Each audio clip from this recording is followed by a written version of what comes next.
প্রিয় চাকরির প্রার্থীরা, আজকের আলোচনার বিষয়বস্তু 11 থেকে 20তম গ্রেডের যে কম্পিউটার থেকে যে প্রশ্নগুলো হয় সেটা নিয়ে আমরা আজকে আলোচনা করব। এটাকে আপনার সবচাইতে বেশি গুরুত্ব দিতে হবে যে বর্তমান সময়ে প্রতিটা পরীক্ষাতে 11 থেকে 20তম গ্রেডে থাকে কম্পিউটার প্রশ্ন 3 থেকে 4টা।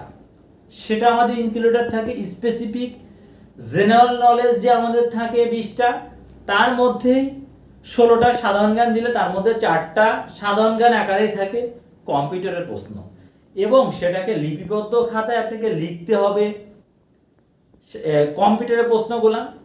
এর জন্য সবসময় মনে রাখতে হবে যে আমাদের একটা সাবজেক্ট কম্পিউটার, এটাকেও খুব বেশি গুরুত্ব দিতে হবে। তাহলেই আপনি আপনার পরীক্ষায় যখন লিখিত আকারে দিতে যাবেন তখন কম্পিউটারের সঠিক অ্যান্সারগুলো দিতে পারবেন। ধন্যবাদ।